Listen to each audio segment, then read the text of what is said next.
Now we get to that other thing, body language. How many of us love body language? I love body language. Because again, it's that whole psychological way of selling. Now, when we think about it, in any face-to-face situation, what percentage of importance do you think are the words, the tone, and the body language? Let's all write that down. What do you think? How would you split that up out of 100? Which is the most important? Let's all write that down and see what figures we come up with. Words, tone, body language.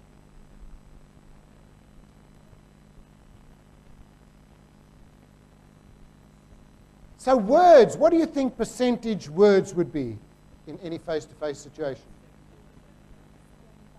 70%? 7%?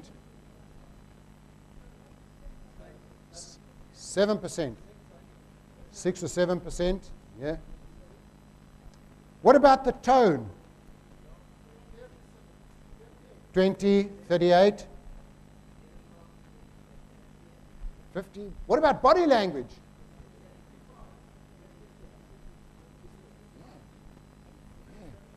Body language is the most important. Isn't that true?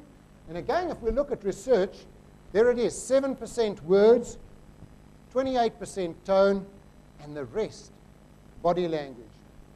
Now watch, what I'm going to do, I will use the same words, I will use the same tone. The only thing I'll change is my body language. See if you feel differently when I change my body language. So, okay, I'd like everybody on this side of the room to move to this side of the room. I'd like everybody on this side of the room to move to this side of the room. I'm going to use the same words and tone. I just change my body language. I'd like everybody on this side of the room to move to this side of the room. I'd like everybody on this side of the room to move to this side of the room.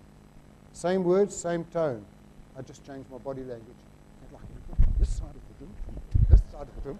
I want everybody on this side of the room to move to this side. Same words, same tone. How did you feel the third time? 2 words that aren't too good, is it? So body language is so important. I mean, when you think about it, they're really, I love to think about it this way because everything is so important in the sale. In fact, do you just want to feel if these are different lengths over here? They're all different lengths, aren't they? No trick rope or anything. Okay, so if we think about the importance there, really, we've got words, tones, and body language. And when we go to any face-to-face situation, we've got to think about how we put this all together because the words are important, the tones are important, and really when you put it all together at the end of the day, it's all just as important. Isn't that true? Isn't that true? So you've got to think about the words. Oh, there we go. Thank you. So you've got your words. You've got your words and your tone. And there you've got all three. If we chuck them in, we've got to think about how we started off with. The words, tone, and body language. Isn't that true? Ah, thank you. Thank you. You like tricks?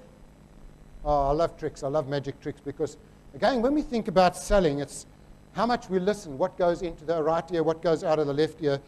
Because often what happens is people start telling us things and we don't really listen because it goes in one ear, out the other ear. Isn't that true?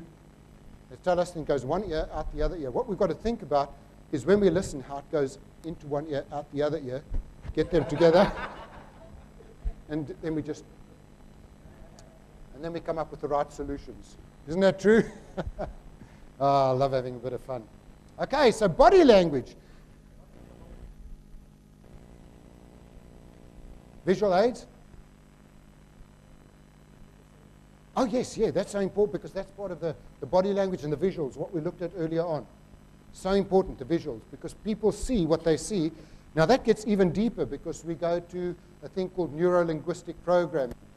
And there you get people that are visual, that want to see things, people that switch off that, just talk to me, auditory, and people that buy from the gut. So really, when we get into the whole psychology of selling, it's understanding people. Now, over here, with body language is only really 2 groups of things. We get Open and closed, forwards and backwards. Those are the only two groups we've got. Open and closed, forwards and backwards. And let's get this chair over here. Now, what we've got to do, we want to be on the open and forward, the responsive side. So if we're sitting talking to a client, this is what we've got to do. Open hands. This comes from the old days. I come with no weapons. I come unarmed. We've got to be sitting there. We've got to be sitting forward, eye contact, looking into their eyes. Watch your feet. Your feet tell a lot of things. In fact, most people look at the body language from the waist up. The most important thing is below the thing here. Because the minute if I'm sitting talking to somebody and I want to get out there, my foot's going to point like that. I'm pointing towards the door. I want to get out. The top still looks good, but the bottom is saying, I want to get out of here. If you start making me nervous, my feet are going to cross over like this, or even cross over behind the chair like that. The top is still looking good, but my feet are saying something different. So most body language courses always just concentrate from the top up. There we go, closing the arms. So we've got to look at a lot of things. We've got to look at all of that. Could mean I'm closed, or it could mean I'm cold, or it could just mean I'm comfortable. Isn't that true? Now, just sit as you sat again. Just put your arms. Now, that's comfortable because you've got to look at not one thing, but many things. So what I'm looking at over there is your face, smile, head to one side. You're listening. That's a comfortable position. I'm not going to think that that's closed. Ah, the pen over there. So, okay, there's lots that we've got to think about. So here's the first thing. Got to be open and forward. We've got to watch our body language and we've got to watch their body language. We lead. It's open and forward. The second one is reflective body language. The reflective one is where they're sitting back. So over here, they open and they're sitting back. That might be this kind of thing over here. Now they're thinking. Someone's in that situation. Keep quiet because they're processing thoughts over there. Keep quiet until they sit forward. If you break that thought process, they're going to close up. So the third one is where they're closing up. They're back and they're fugitive and they're going to be, everything is closed up. So you're coming over here. That's going to be, you're not getting anywhere there. And the worst one is the combat where they, don't you think you can come into my office and tell me? It's like they've got a gun. Isn't that true? That's not the time to say to them, okay, shall we sign the agreement now? That's not going to happen. So what we've got to do is we've got to take clients all the way back.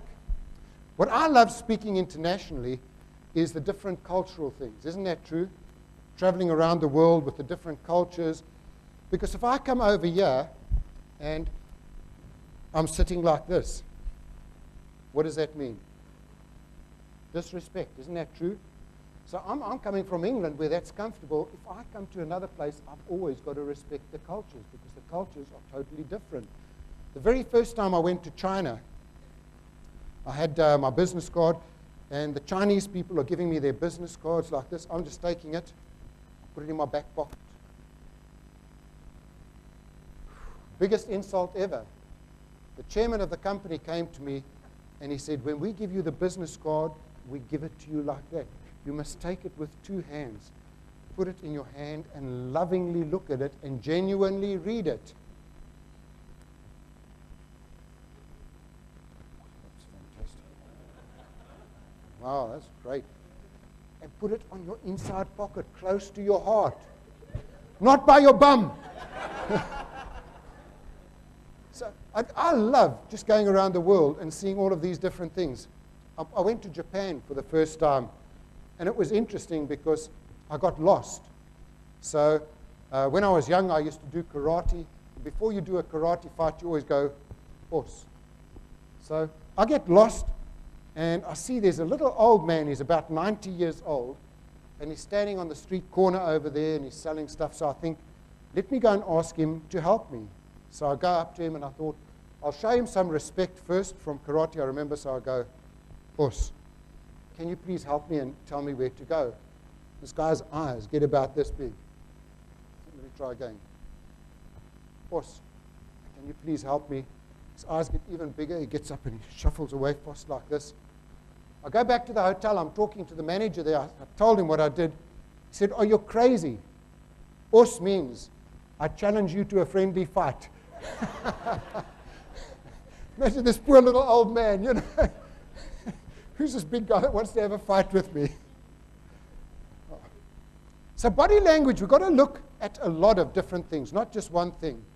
Now, when we think about it, with eyes, where should we be looking if we're speaking to somebody? Where's the right place to look? Directly into the eyes? No, absolutely. Can you imagine I'm going in there, "Hi, it's good to see you. How's things going?" You're just going to close up. There we go. Spot on. Okay, business situation, right up there. That's where we're looking over there, business situation.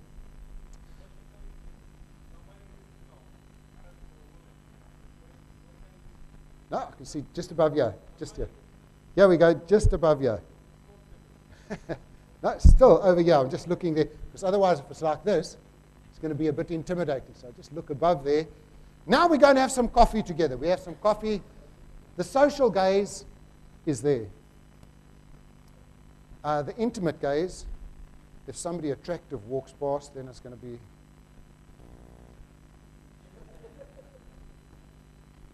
So we've got to watch our gaze. What about this here, handshake? What's a good handshake? What is a good handshake? In Bahrain, what would be a good handshake? Yeah, firm. I've noticed many of the men here are very strong. They nearly try to break my hand. I learn about cultures quickly. I've learned when I come to Bahrain, put my hand in quickly because I'm going to get a strong handshake. Now, you are very similar to South African men. South African men try to, you see two South African men shake hands, they try to break the other one's hand. Two South African men meet. How's it going? No, fantastic. How are you? Good. How's the family? No, it's fine, you know. And it's so true. I used to meet my boss, and you try and get your hand in as quickly as possible. So when I lived in South Africa, I tried to have a strong grip. Same. I used to carry around a cricket ball, and I was squeezing the cricket ball. I had the strongest grip ever. I went to go and see a young lady who was the CEO of a company, and without thinking about it, I nearly broke her hand because I went in naturally with that handshake. 5 minutes later, I was gone. So the secret here is just shake. Give the same amount of pressure as you're getting from the other person. People like to do business with people that are similar to themselves. Isn't that true? People that think like them, people that feel like them. So again, if I'm seeing someone, I just feel their pressure and I give the same amount of pressure back. If somebody gives me a hard handshake, I'll give them a hard handshake back again.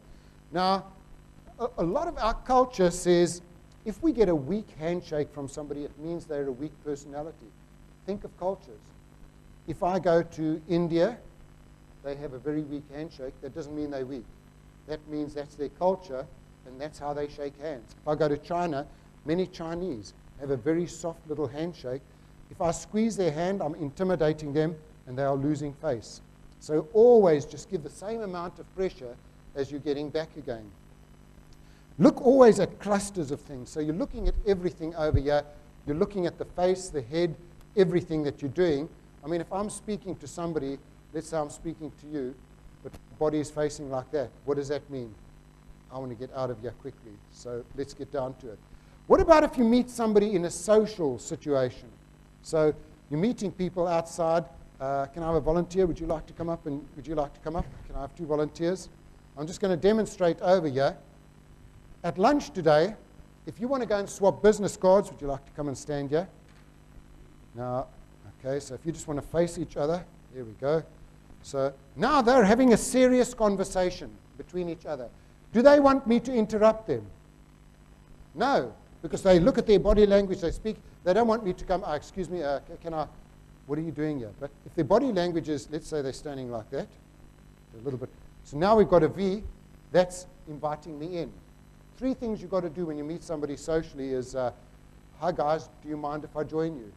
First thing, be polite. Do you mind if I join you? My name's Frank. You are? My name is Mohammed. Nice to meet you. You are? Mohammed. Mohammed and Mohammed. My name's Mohammed. And tell me what you do. So there's the secret of meeting people. So can you see over here? It's a nice circle over here. Our body language is all going out nicely like that over there. I ask first what is their name. They then tell me what their name is. And then I ask about them. It's not, hi, my name's Mohammed. I'd sell this. I'll buy my product. No. Tell me a little bit about yourself. That's fantastic. Swap business. Tell me a little bit about yourself. When I tell you about myself, what are you going to do? You're going to ask me about me. Isn't that true? Okay, round of applause for the two Mohammeds. There we go. By the way, Mohammed and Mohammed, my business cards, you email me, and I send you a free copy of my new book. Okay? Oops, sorry about that. That's the reward for volunteering.